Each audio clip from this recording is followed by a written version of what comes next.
More truths to share, and not much time left. The clock is ticking. What are you going to do with your time?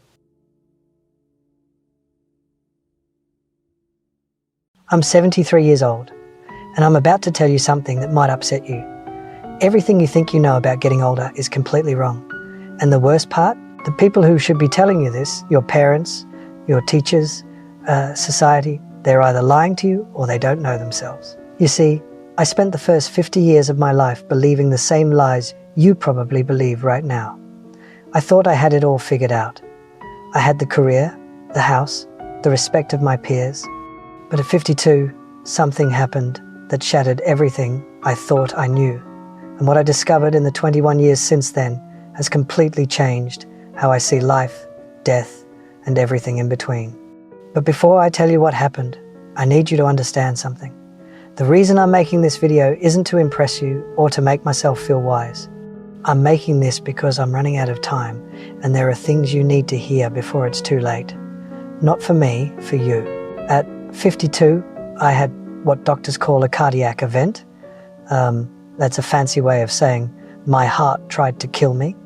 I was in a meeting discussing quarterly projections when suddenly the room started spinning.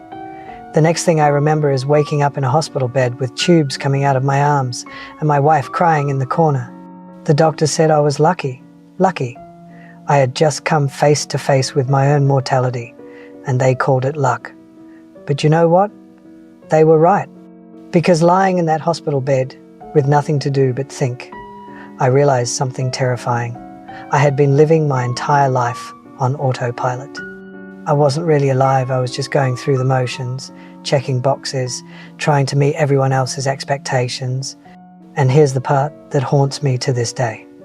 If I had died that day, if my heart had stopped permanently, what would I have left behind? A nice house? A retirement account? A collection of achievements that nobody would remember in 5 years? Let me tell you the biggest lie you're probably telling yourself right now. I have time. I'll do that later. When I'm older, I'll finally live the life I want. I see young people in their 20s, 30s, even 40s, and they're all saying the same thing. When I make more money, then I'll be happy. When I get that promotion, then I'll relax. When the kids are grown, then I'll travel. When I retire, then I'll finally do what I love. Let me save you 50 years of regret with one simple truth. That day never comes. You know why? Because the goalposts keep moving. You get the promotion and suddenly you need the next one. You make more money and suddenly you need more money. You're always chasing something just out of reach, and before you know it, you're 70 years old, wondering where your life went. I did this.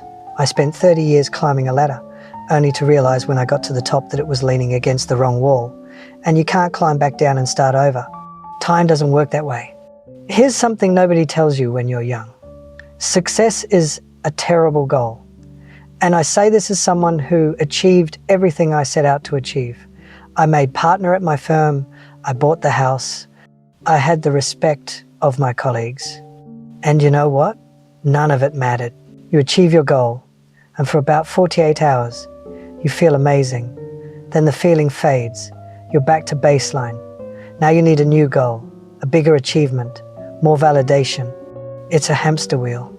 I had a friend who died 3 years ago at 68, worked 70-hour weeks his entire life, built a multi-million-dollar business, never took a real vacation, kept saying he'd slow down next year.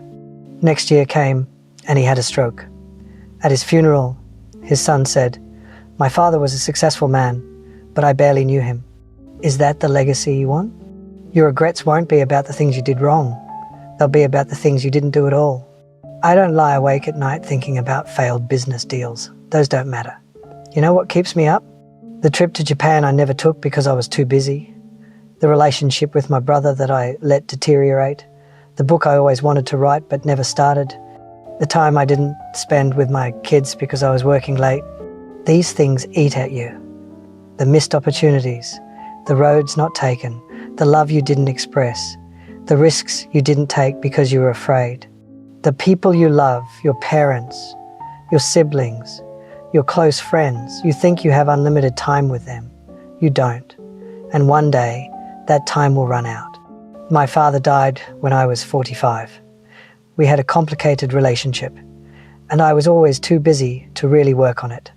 I kept thinking we'd have time to talk when I was less busy. We never got that chance. Heart attack, gone within hours. And you know my biggest regret? All the Sundays I didn't call him. All the times I was too tired to drive over for dinner. All the little moments I let slip away. There won't always be more. After my heart attack, I made big changes. Stepped back from work. Started saying no to things that didn't matter. Started saying yes to things I had put off for decades. In these last 21 years, I've learned more about life than I did in the previous 52. What matters is embarrassingly simple. Time with people you love. Work that feels meaningful to you. Experiencing things, not owning things. Creating memories. Being present. I know it sounds simple. When I was your age, I would have rolled my eyes. Sure, but I have bills to pay. And yes, you do. I'm not saying quit your job. I'm saying don't sacrifice what matters for what doesn't. Here's a question I want you to ask yourself, and I want you to answer it honestly. If you died tomorrow, would you be satisfied with the life you've lived so far? Not would people be impressed by your eulogy, not did you achieve enough, just would you be satisfied? If the answer is no, then what are you waiting for? What are you doing with your time that's so important that you're willing to gamble your one precious life on it? I'm 73 years old. I've been lucky enough to have good health since that heart attack. But every morning when I wake up, I'm aware that I'm on borrowed time. We all are, really. But most young people don't realize this. They think they're invincible. They think they have forever. You don't. I have grandchildren, 3 of them. And when I look at them, I see the same patterns I see in most young people today. They're stressed, they're anxious, they're chasing things that won't make them happy. They're making the same mistakes I made. And I try to tell them, I try to share what I've learned. But you know what? They don't really listen. Not because they're bad kids, but because they can't. They're living in the storm right now. They can't see the patterns yet. They think their situation is unique, that the old rules don't apply to them. That's why I'm making this video. Because maybe, just maybe, if enough people hear this message, someone will actually listen. Someone will make different choices. Someone will avoid the regrets that haunt people like me every single day.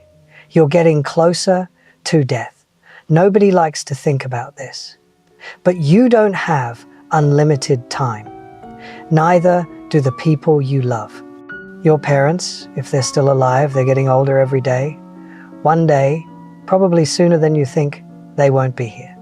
Your friends, your spouse, your children, none of these relationships last forever. So what are you going to do? Keep putting off that phone call? Keep postponing that trip? Keep telling yourself you'll make time later? Or are you going to wake up today and start living like your time is limited, because it is? If I could go back and talk to my 30-year-old self, here's what I would say. Stop trying to impress people who don't matter. Stop sacrificing your health for your career. Stop putting off joy until someday. Stop waiting for permission to live the life you want. Start calling your parents more often. Start taking the trips you dream about. Start doing the things that scare you. Start saying no to obligations that drain you. Start saying yes to experiences that fulfill you. And most importantly, start now. Not next year, not after this project, not when you have more money or more time or more whatever, now. Because I promise you, the perfect time will never come. Life will always be messy and complicated and full of reasons to wait. But if you wait, you'll wake up one day and realize you waited your entire life away. I'm 73. If I'm lucky, maybe 10 or 15 more years. Maybe 20 if blessed. Probably less. And I'm okay with that. Because these last 21 years have been the richest of my life. Not because I made more money. Because I finally started living intentionally. Appreciating every day. Prioritizing what matters. I've traveled to places I always wanted to see. Deepened relationships with my children and grandchildren. Pursued hobbies I put off. Forgiven people I held grudges against. Said I love you countless times. I'm happier now at 73 with less time ahead than I was at 30 when I thought I had all the time in the world. That's the irony. When you understand time is limited, you start to actually live. You stop wasting it. You stop postponing joy. You start creating the right time. You have a choice. Be 73, looking back, wishing you made different choices.